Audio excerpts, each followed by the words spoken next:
Hello and welcome everyone to the first event of 2024 in the RSB Plant Health Series. These events are run in partnership with Defra and they aim to bring people together from across different fields of plant health and biosecurity so we can network, share ideas and ultimately to build capacity and capability in UK plant health. I'm Mimi Tanimoto and I have the pleasure of chairing today's webinar. I'm a science communications consultant, so this afternoon's topic is very close to my heart. It's titled How to Communicate Science, Win Friends and Influence People. So we'll be exploring how to understand and engage with different audience types, how to broaden your influence across beyond your usual networks. We'll also try to address some of the common misconceptions in plant biology. So before we get started, just a couple of housekeeping things. You may have noticed that your microphones are currently muted.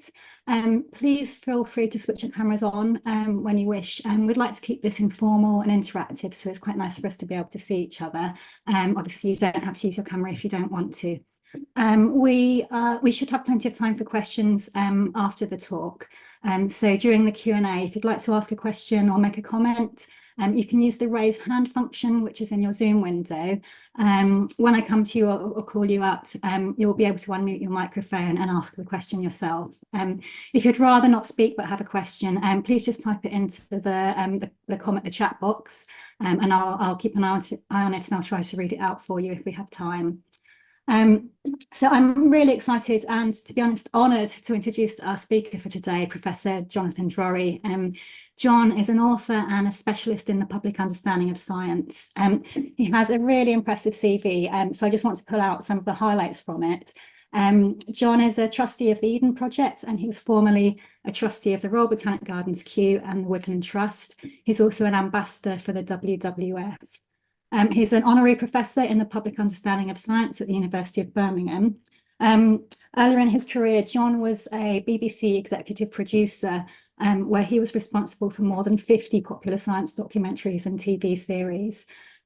He was also head of digital media and learning channels for BBC Education, where he led the development of several world-first services, including the BBC's GCSE Bite Size.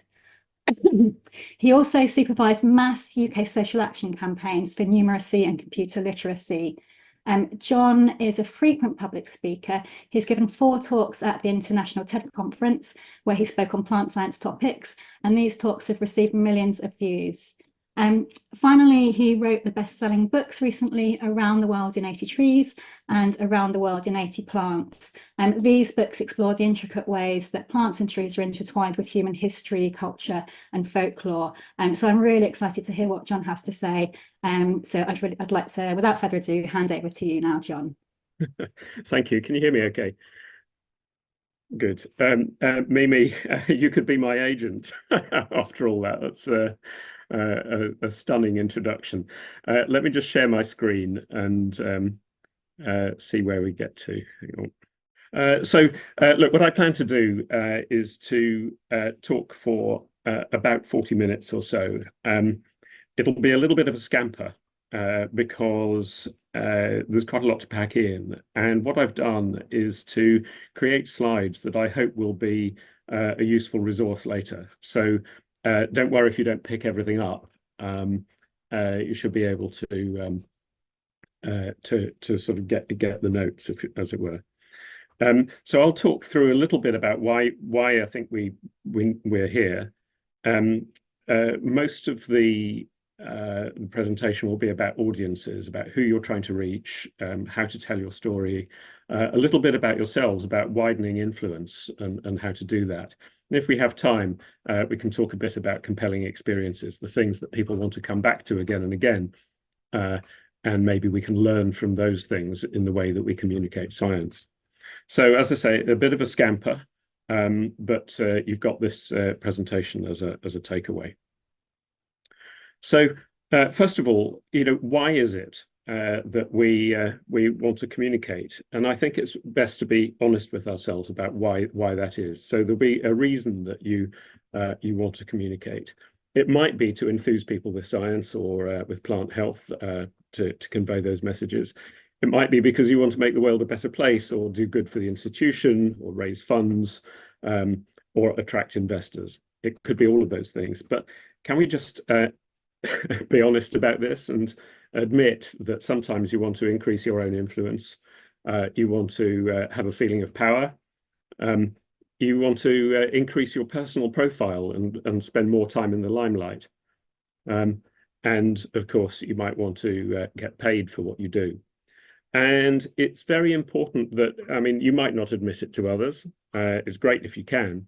But if you're trying to do those things on the right, admit them to yourselves, because that will alter the kind of communication that you're doing, where you do it, how you do it, and which audiences you choose. And they may be out of kilter with some of the things that your employer wants. So just be aware of that. And of course, some people want to do this just to be more attractive to others. So the first thing you need to do is to absolutely know your audience.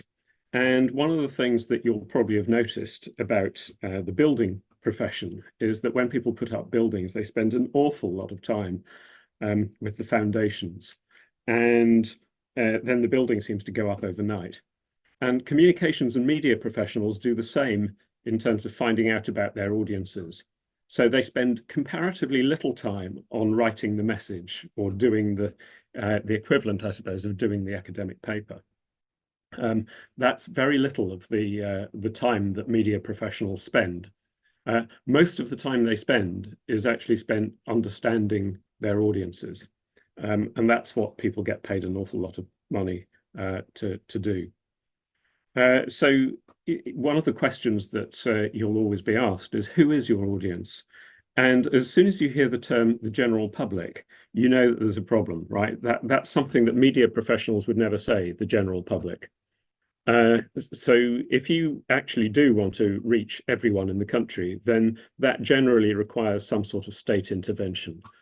Or very, very large budgets. It's extremely hard to do. That's the kind of thing you do when there's a COVID pandemic.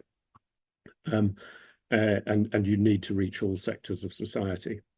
But most of the time you'll be looking for maybe one or more of these kind of audiences, whether it's politicians or, you know, in the case of plant health, maybe garden centre owners, maybe it's children, maybe it's families, maybe it's holiday makers who you want to prevent bringing back bad things into the country.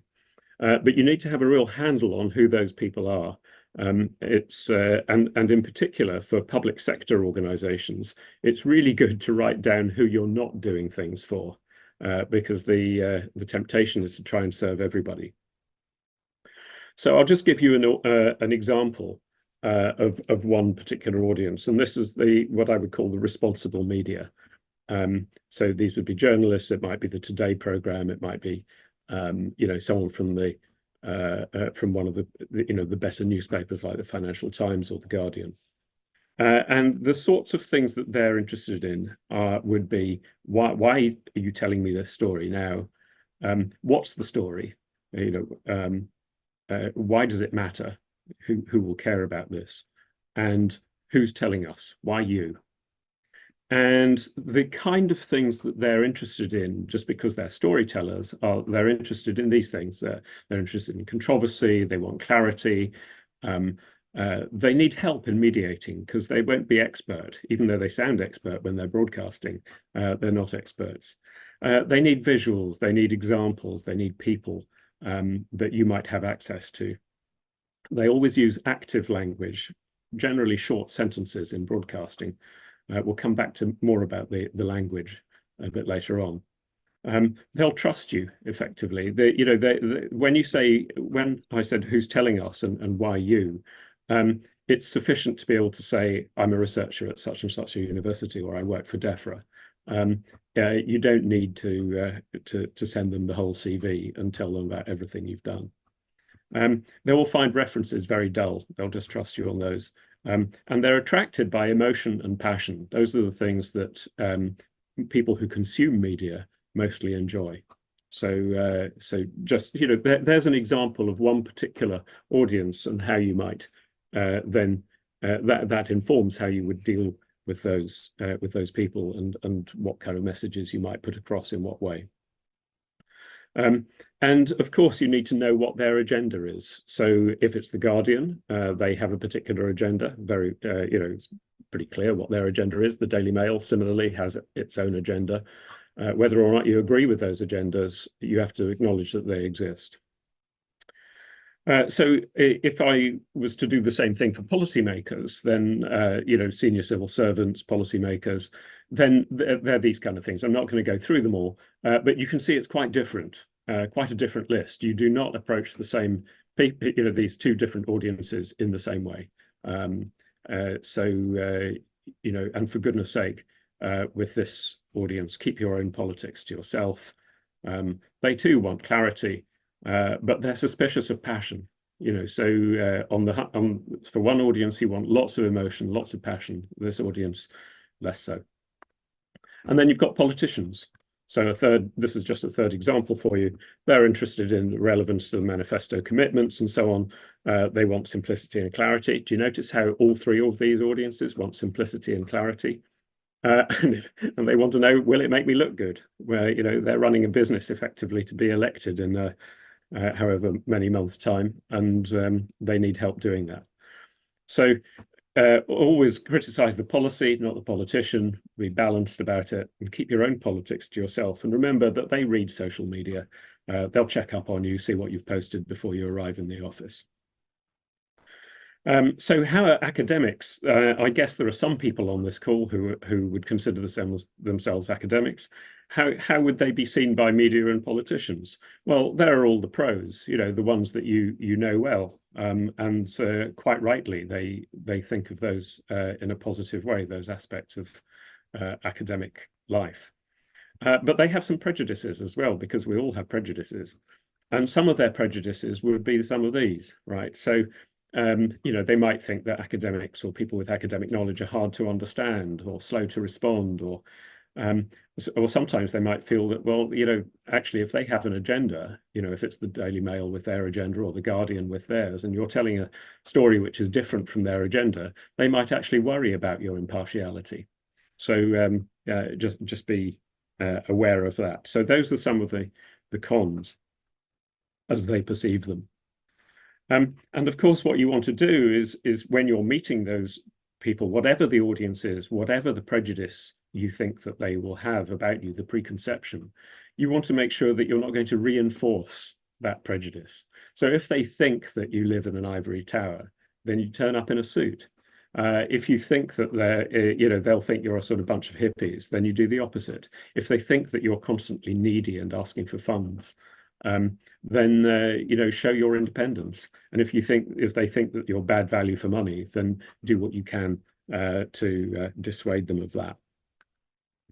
So always reinforce the pros, not the cons, and remember that people will have preconceptions about who it is that's giving the message, just as you had preconceptions today about my messages. So number 3 on my list is to remember that people are not empty vessels. They already have all kinds of theories about the way the world works.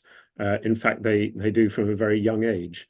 So what does your audience already know is one of the questions you should be asking. And of course, the corollary to that is, what do they think they know? Because quite often their views about how the world works are completely screwy and cockeyed, just as yours and mine are. So the misconceptions in the sort of plant sphere absolutely abound. There are lots and lots of them. I'll just give you a few, and you will have evidence of many others. I'm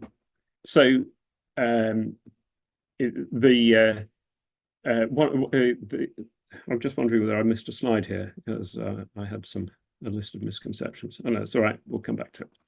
So remember that we're not empty vessels. The mental models are extremely persistent, and science communication often fails unless those models can be articulated, unless you can talk to someone about them.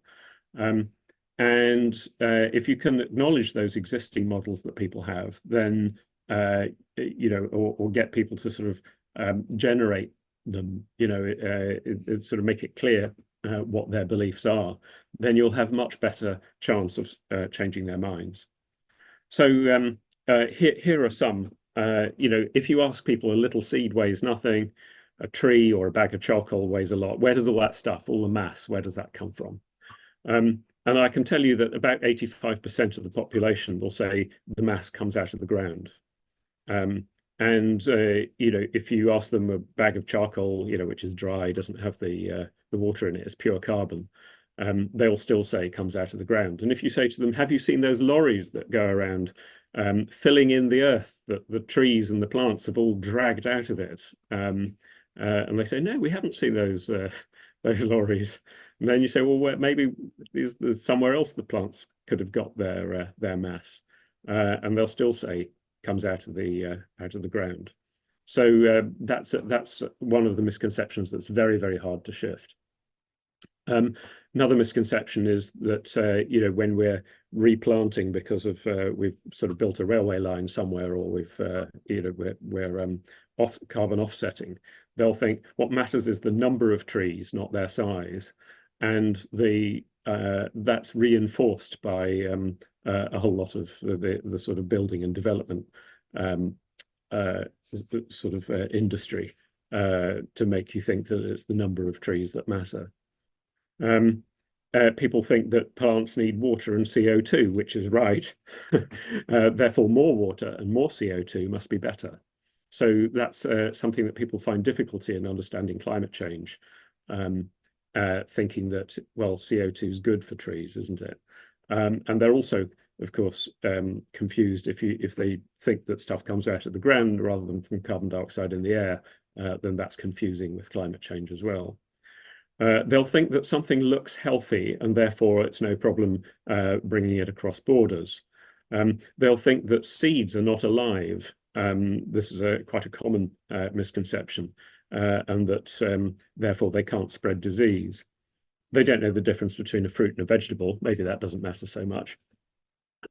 They'll think that GMOs are necessarily more harmful or less nutritious than so-called natural crops. And of course, they've been fed a line over the years. Sometimes it's correct, sometimes it isn't, that the only cure for plant diseases is more agrochemicals. So those are some of the misconceptions that you might be facing, alongside all the other big plant messages that you're trying to get across. And the need for audience insight is something that I think academic institutions are less likely to recognize than commercial ones. An example is General Motors that I like.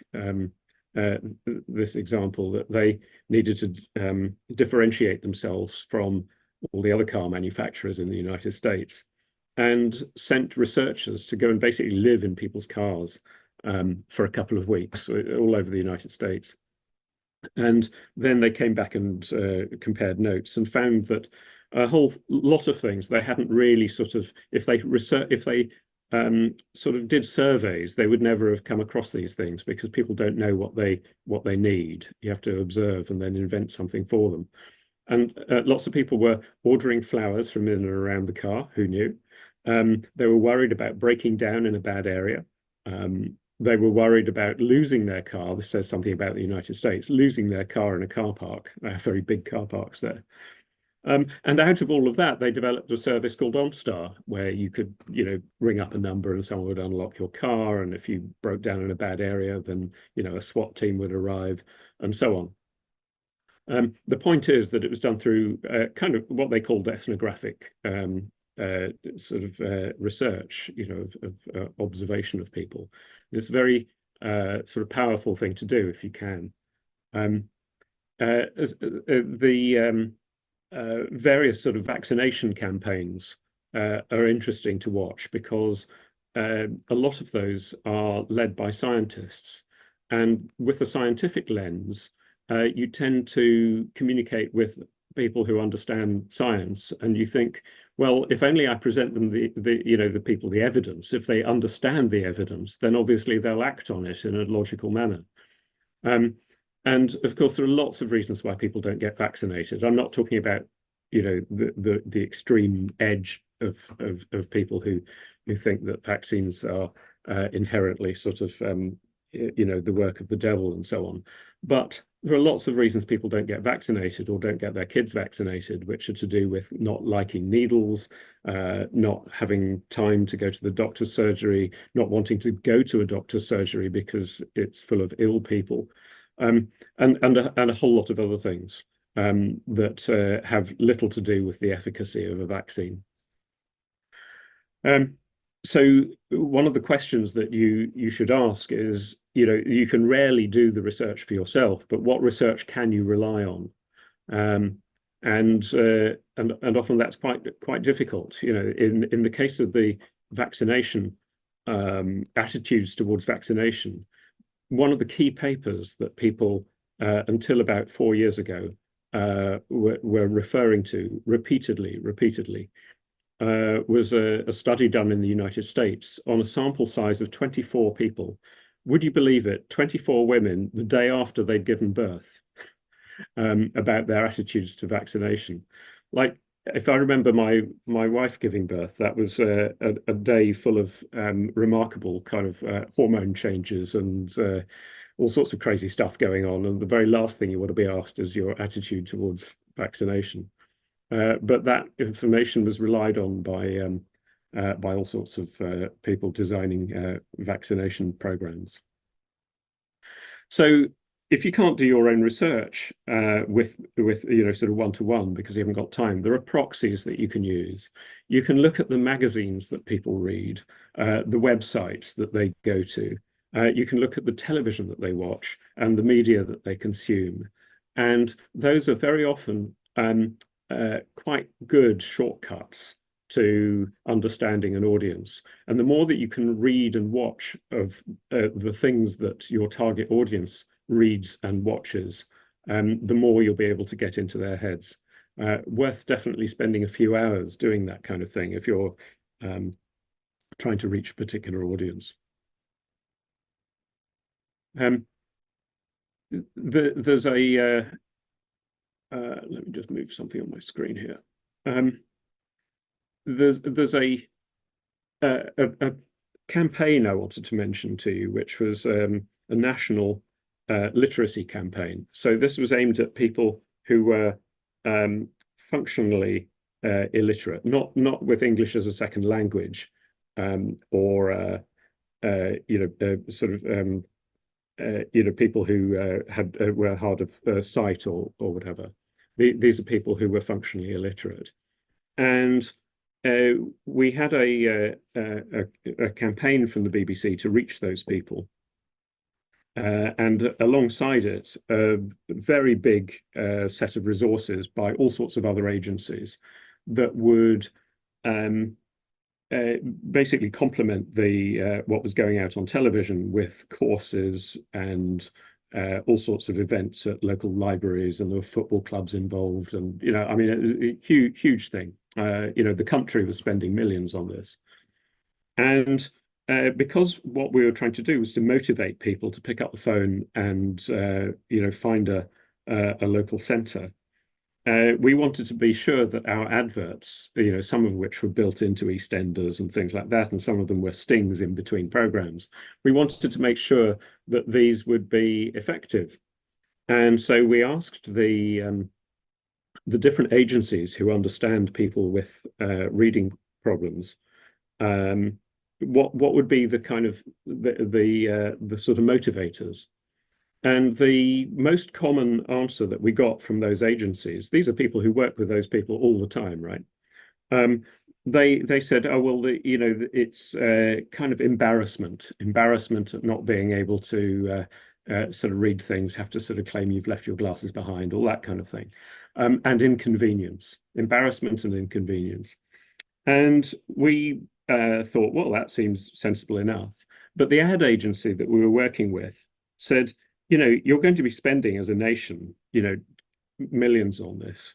Isn't it worth spending a little bit of money to make sure that those people are actually right? So first of all, they asked for all the sort of the backup data, the background data, and found that it was in the same way as that vaccination example I gave you. It was sadly lacking in all sorts of ways in rigor.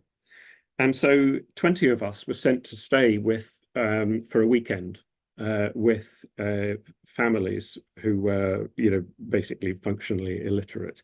A surprising number of them in the UK. And so the 20 of us from the BBC and another 20 from the ad agency, and we all spent a weekend, and the 40 of us came back. And we had a meeting where we were asked at one point, other than a sort of general debrief, to write down the emotion that would be most likely, in our opinion, to motivate these people. And you'd think, well, it would be embarrassment or something like that, or inconvenience. And a good 30 of the 40 of us had written down exactly the same word, which was guilt. Guilt at not being able to read to your kids. And the whole campaign was based on that. And obviously, I wouldn't be telling you the story if it hadn't been effective. But the point is, who are you going to trust with the knowledge about your target audience and what's the evidence they have? So the easiest people to reach are obviously people exactly like oneself. So in this way, I think that you and I, you watching and me talking at you at the moment, the quality of communication is likely to be decent. We both have some, I have a little bit of science background, you have a lot of science background, we have things in common. And so this communication is likely to be a little easier, even though it's through Zoom. But the hardest people to reach are people who are not like oneself. And under pressure, we lapse and we treat everyone like ourselves. And that's a great danger because people are so very, very different. So having understood your audience, you need to articulate to yourself what it is you want your audience to know or do. And you'd think that would be an easy thing, but actually that's very difficult. To have the clarity of what it is you want them to know or do, and to write it down. So in the case of plant health, there might be some examples like, I don't know whether these are correct, by the way, but Colorado beetle. Do you want people to search for it, for beetles, or just happen to report it if they come across something? You want people to buy plants from proper garden centres, not import stuff online from, where it hasn't gone through proper control. Do you want people to clean your boots after walking in the woods? And for other people in your own field, do you want to share your work during Plant Health Week, 6th to 12th of May? And if so, how do you want people to do that? So do you have specific things that you want people to know or do? And then, will you know whether they've understood them or done them? The question. So here's a nice example from the plant health world.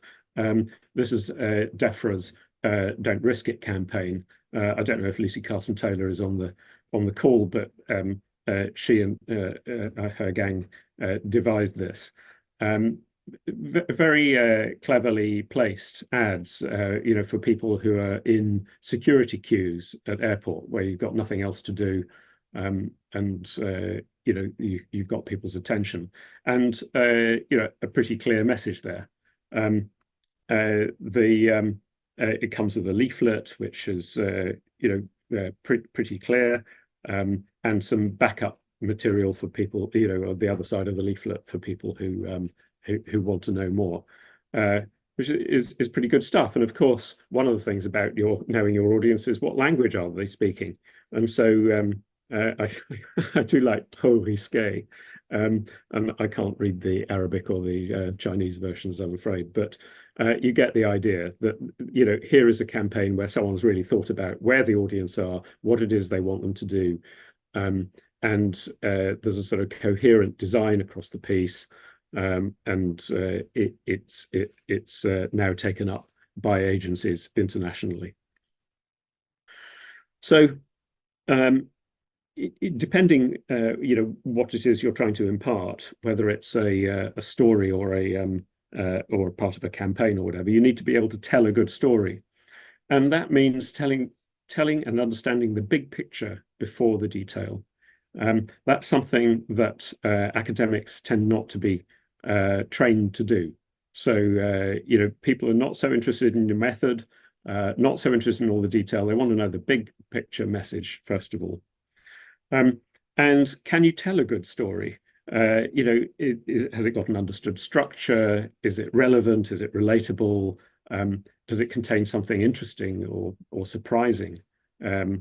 Is there enough detail to grab onto to bring it to life, but not so much detail that you just get bored with the whole thing or lost? Does it have emotion in it? And if you look at Attenborough or you look at Casablanca, they're both, emotional means of communication. And is there an authenticity? Can you sort of talk about your own experience? People love that. And do we want to know what happens next? Now, at the BBC, the hardest thing for us to train, and I'm not sure it actually is trainable, is to tell a good story. And if you're not a good storyteller, you can get better at it, but you may need to employ someone else to tell the story for you, which is why universities have media departments and PR departments and so on. And always practice on friends and family, and practice on people who don't like you too much as well, because they'll tell you the truth. So, when you're conveying the message, why does this matter? Why now? What is absolutely the thing that you need to get across above everything else? So you think about how politicians do this all the time. They sort of repeat and repeat and repeat. And however tiresome it is in politicians, it does actually work. And you don't have to tell people everything. Just think about what are absolutely the most important things for them to hear. If you're applying for a job, by the way, and it's not in an academic field, and you are from an academic field, please don't just send in your CV. I've had job applications where all the CVs are on 1 or 1.5 or maybe 2 sides of A4, and then there'll be 3 or 4 of them on literally 30 pages. And I'm afraid nobody really reads those. And avoid the jargon, avoid the acronyms, even when you've defined them, because you're just creating another barrier. Use short words when you can. Anglo-Saxon root words are great. So don't give someone assistance, give them help. If you want to think of how to communicate sort of very, very clearly, look at television scripts or listen to TV documentaries, where, because people aren't seeing something on a page, they only get one pass at it. And they tend to use very short sentences with short words. And active language, of course, not passive language. Not such and such and such was done, but we did this. I did this and I discovered that. That's the way to do it. And remember, as I said, that not everyone sees the world through a scientific or even a rational or even logical lens, which can make communication quite hard. And always say how you feel about things. Make it personal. People will relate to you and trust you much more. So are you reaching your audiences with a campaign or a one-off message? Are you talking to them in a lift? Is it on the radio? All these other ways that I've listed here, or are they trapped in a queue at airport security? Do you need a go-between? And if so, who is that? So have an understanding of where and how you will reach your audiences, and pick the format, the medium, for those audiences and where they'll be. Remember to repeat the main message, as I am doing here. Tailor the language and the medium to the particular audience. Don't do the same for journalists as you would for kids. And think about what the media that you're going to use are going to be, and spell out, you should do this, don't do that. In practice, this means, rather than leaving people to jump to their own conclusions. And remember, repeat the main message. So try and communicate with people, not to them. Listen if you can, and that's really listen. And that means asking them questions about finding out what's on their minds. and that'll tell you a little bit more about how to communicate. I've been in meetings with ministers and large companies where people come in and they manage to hit that sweet spot of patronizing, lecturing, and confusing at the same time. Try to avoid that. It's easy to do if you have a lot of information and a lot of knowledge. Then it's very easy to patronize, lecture, and confuse at the same time. I hope I'm not doing that. But I might be. It's very difficult to get any feedback on Zoom. Remember that your audiences will themselves have audiences. So give them the tools that they need in order to talk to others. Do you remember that leaflet I showed you from the Don't Risk It campaign? That had the material on there that people could use if they wanted to talk to others. And that's very important. So remember your audience's audiences. And if you want to widen your own influence, there are some ways to do that. So try and be a hub. You can use social and other media to develop your credibility. But and always find the visuals and the human interest and so on. Always be consistent, always be polite. Choose the media for the maximum benefit compared with the amount of effort you're going to put in, whichever those media are. Have conversations with people whenever you can. And most importantly, point people to interesting work by other people. It's not about selling your own work. That's only ever going to be a small amount of being popular and being a hub. It's much better to be the person that recommends all the interesting things that are going on in your field. People will absolutely respect you for that. And cultivate the relationships that you need before you need them. In other words, don't go all the way on the first date. If you think that you're going to need some senior civil servants to be on side, or you're going to need some journos to be on side, become their friends a good year in advance, not the day that you need them to do you a favor. And ask yourself, is it all worth the effort? What's the value of the communication? Compared with the opportunity cost, what else could you be doing with your time? And what is the actual cost per person that you reach? Is it worth it? And what kind of reach have you got? Have you changed their minds about something?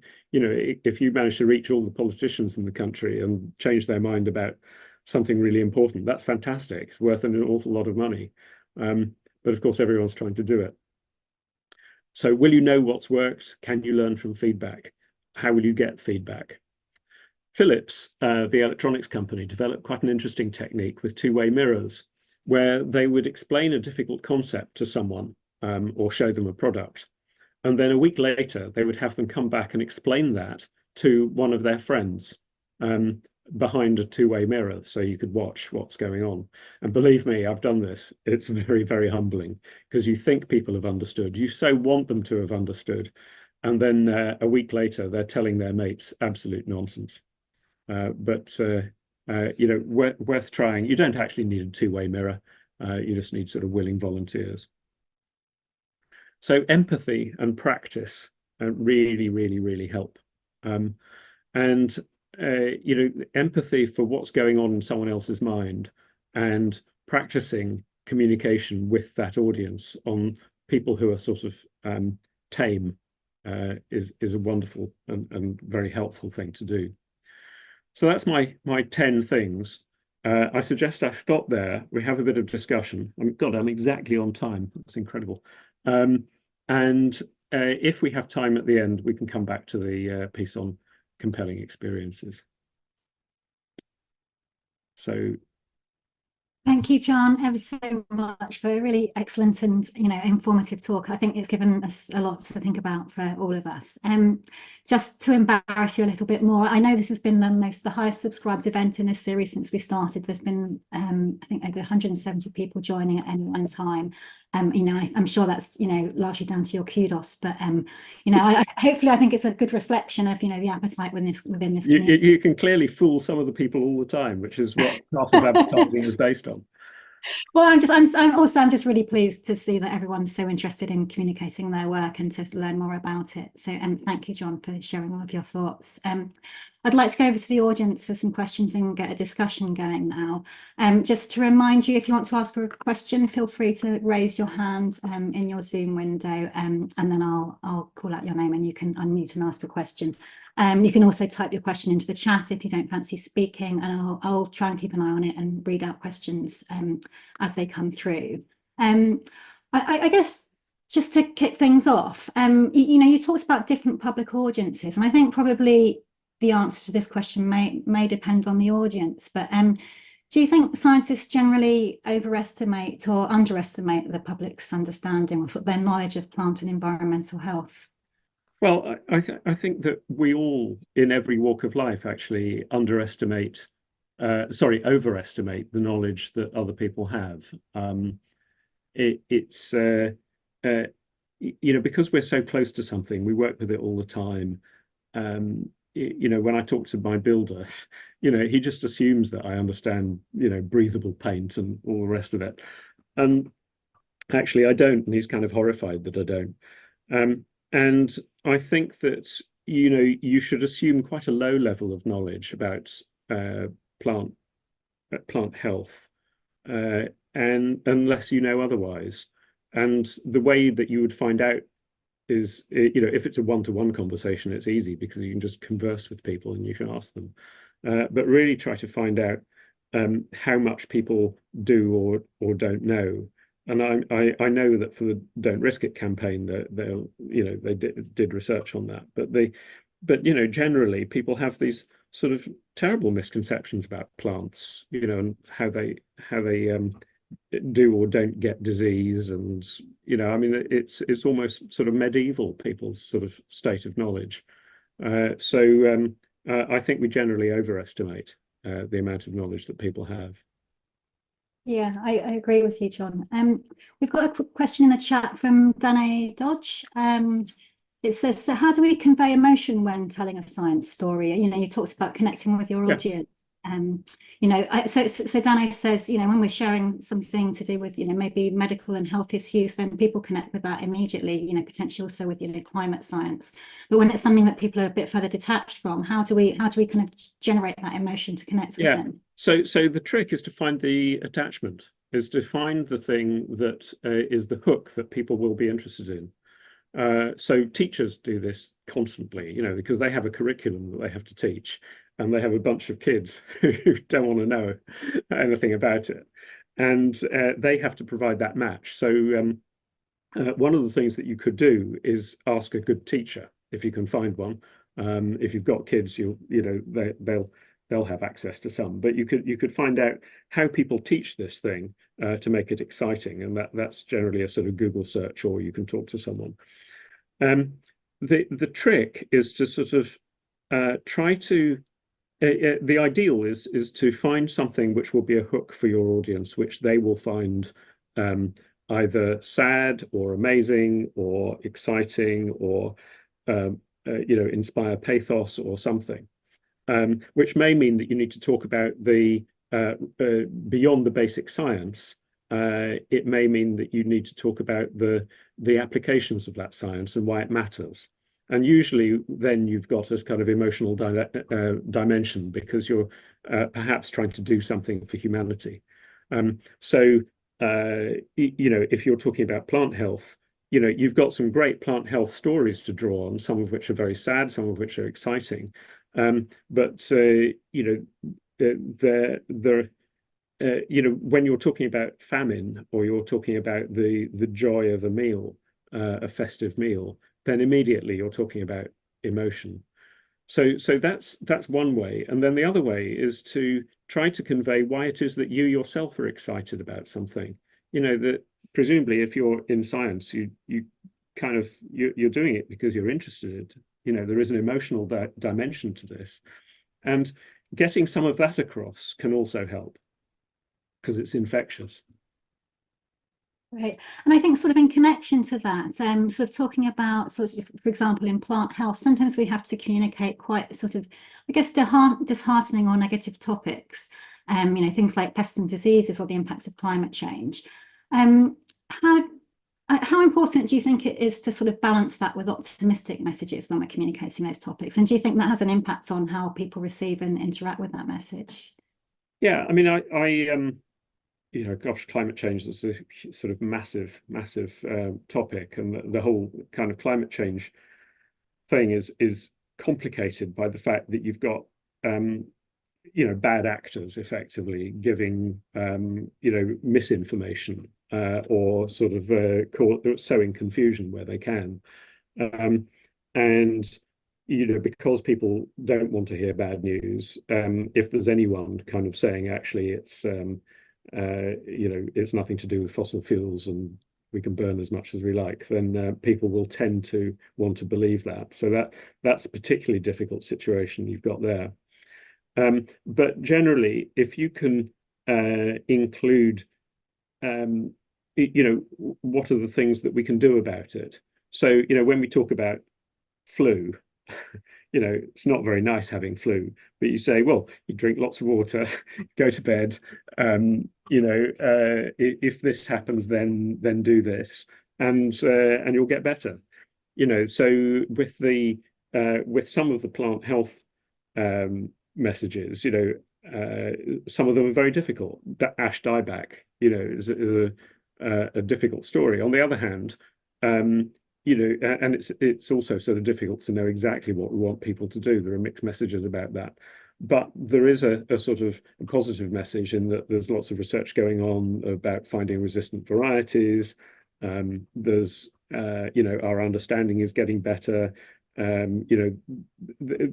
are sort of positive sort of aspects, I think, that one can add in. And if there are actions that people can take that would help them have a sort of feeling of control, that it's not just about things being done to them, then I think that helps. Thanks, John. There's several kind of related sort of comments and questions actually in the chat. So the first one's from Max Coleman, who says the research suggests that public awareness of plant health is extremely low. And there's a few follow-up comments relating to the kind of concept of plant blindness. So the fact that people, plants are all around them, but they just don't see them and they don't sort of connect with them. I think someone also raised the issue of similar situation with fungi as well. If people are blind to plants around them and their awareness of plant health is low, have we got an uphill battle? How do we get people to engage with these topics? I mean, I guess we don't need to say, look, plants really are here. It's more about the messaging and what it means to people, what the impacts are.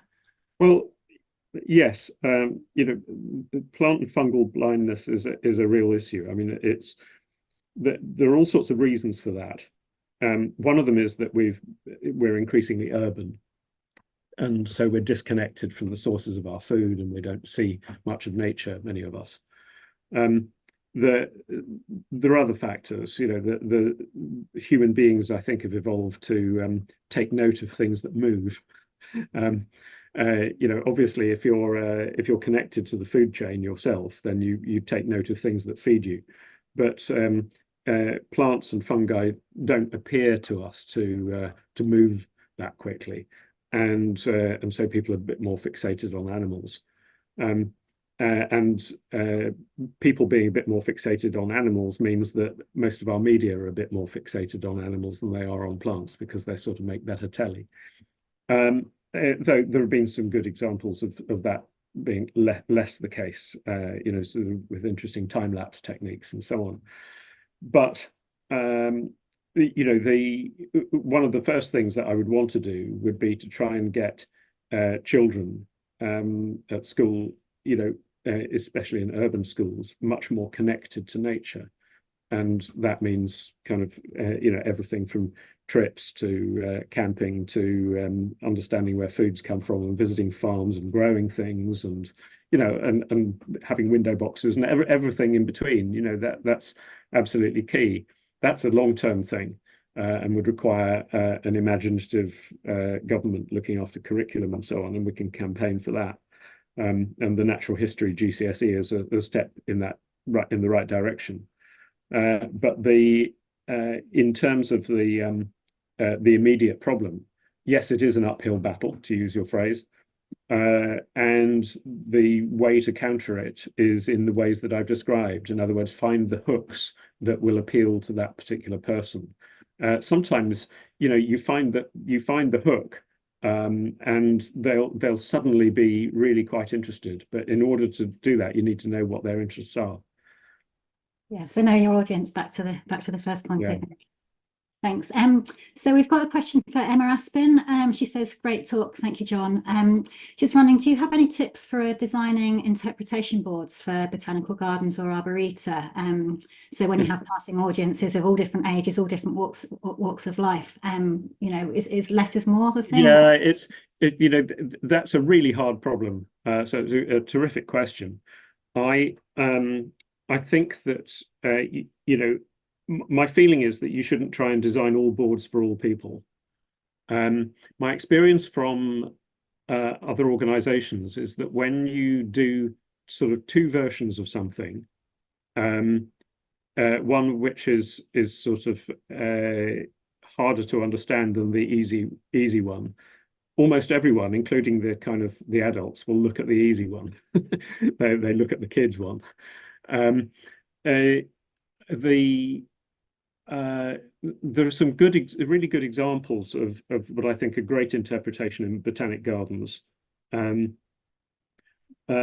like the new Temperate House at Kew, where they've included people within it's just interesting characters, and a nice diverse range of people that people would identify with their kind of stories. And so using people and their stories as a way into science and botany is a good thing to do, and that's very attractive. I think Cambridge University Botanic Garden, which I know well, has very, very nice outdoor boards with really sort of clever interpretation, which sort of it hasn't been dumbed down, but really gets quite difficult science across, I think, to a broadish audience. And the other thing I would do is just try lots of things, experiment with stuff. And that's something that botanic gardens often find very difficult to do, because they want everything to be all of a piece. They want every bit of design to be consistent. And that fights against, when I was on the board at Kew, we found that, people were very reluctant to try stuff because it would just sort of look scrappy. But honestly, put up with it looking scrappy for a week or two and see what people's response are. So you don't have to do everything all at once. Try it in different styles. Great, thank you, John, ever so much.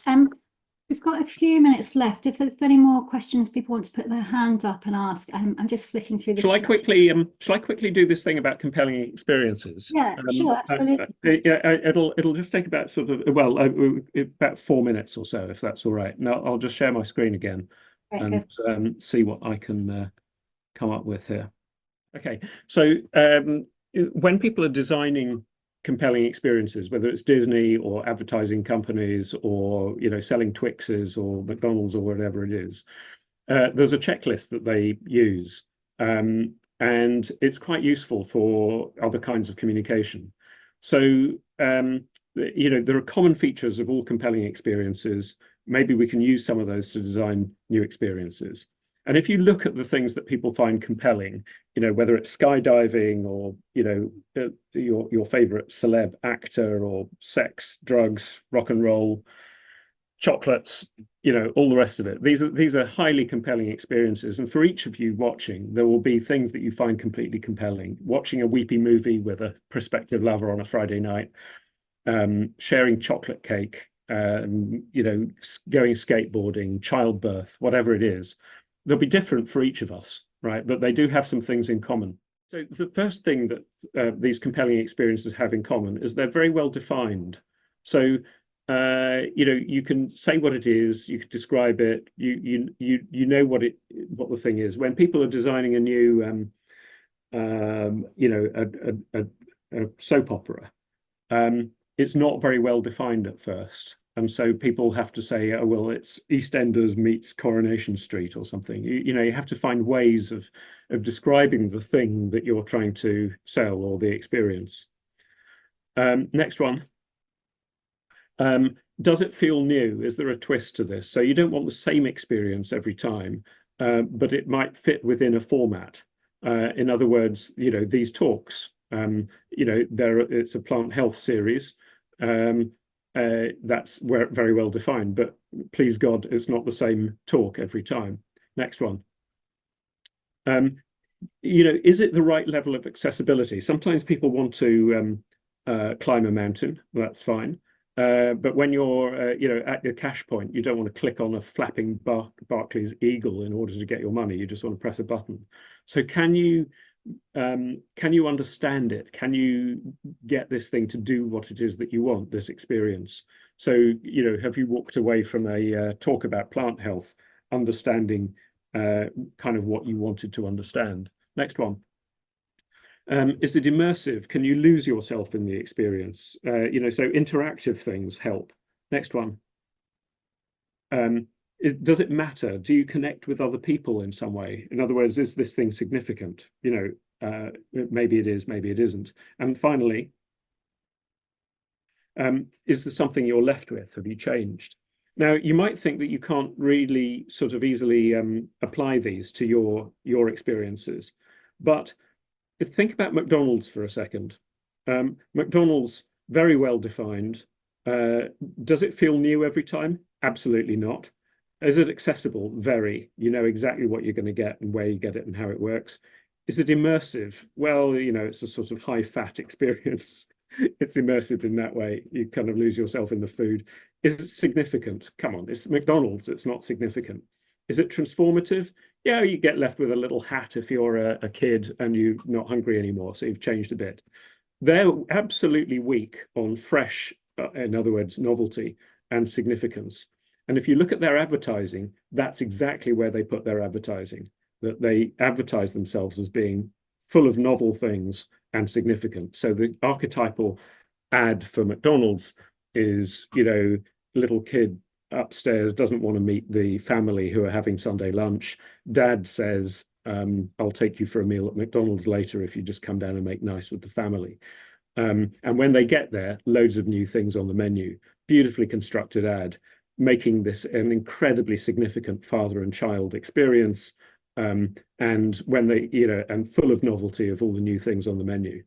I can guarantee you that if you are designing an plant health experience, and whether it's a piece of communication or an event or whatever, and you're getting sort of mixing, or getting crosses on sort of 5 out of 6 of these, then people aren't going to engage. Whereas if you're sort of getting 4 or 5 there and you advertise on the 6th, you're more likely to. So I'll just leave it there. It's just a little, like all checklists, just to be sort of used in when you think it'll help. So thank you, John. That's great. I've just been given the go ahead that we can run over by a few minutes, because I can see there's more questions and comments coming in the chat. So probably got time for 1 or 2 more.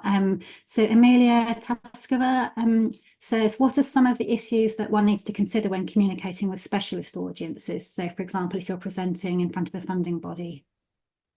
Well, it depends who the specialist audiences are. So the things to consider are, what is going to be motivating them? What do they understand or not understand already? What do they think of you? What are their prejudices? What do they know already or think they know? All those things. So so there's no difference between the principle of how you kind of approach this, whether you're talking to politicians or 6-year-olds or women who are just returning to work after having had kids, or or other scientists. You go through the process of, what do I know about these people? What do I want them to do or understand differently as a result of my interaction with them? What can I devise that will appeal to this audience?